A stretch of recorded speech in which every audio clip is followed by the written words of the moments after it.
کہتے ہیں کہ قدیم زمانے میں ایک رئیس کی بیٹی گھڑ سواری کے دوران گھوڑے سے نیچے گر گئی اور اس کے کولہے کی ہڈی اپنے بن سے جدا ہو گئی۔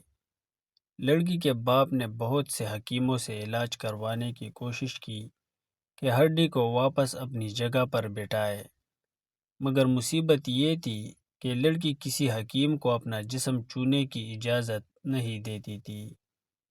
باپ نے بہت اصرار کیا کہ بیٹی، حکیم کو شریعت نے بھی محرم قرار دیا ہے، لیکن بیٹی کسی طرح راضی نہیں ہو رہی تھی اور دن بدن کمزور ہوتی جا رہی تھی۔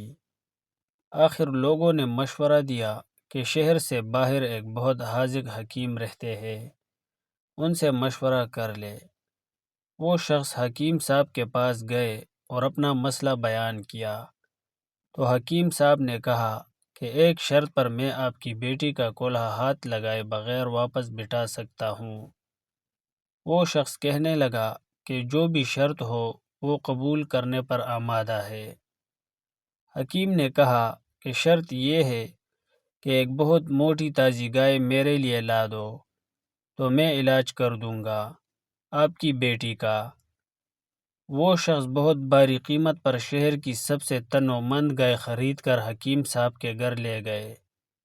حکیم صاحب نے کہا کہ آپ اپنی بیٹی کو پرسوں اپنے ساتھ لے آئے، اسی دن اللہ کے حکم سے اس کا علاج کر دوں گا۔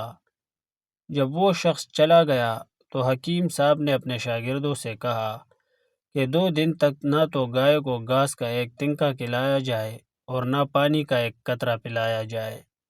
شاگرد حیران ہوئے کہ اتنی تن و مند گائے 2 دن میں بھوک اور پیاس سے مر نہ جائے، لیکن چونکہ استاذ کا حکم تھا اسی لیے تعمیل کے سوا کوئی چارہ نہ تھا۔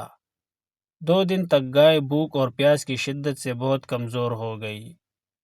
دوپہر کے وقت وعدے کے مطابق وہ شخص اپنی بیٹی کو چارپائی پر ڈال کر حکیم صاحب کے پاس لے آیا۔ حکیم نے لڑکی کے والد سے کہا کہ اپنی بیٹی کو گائے کی پیٹھ پر بٹھا لے۔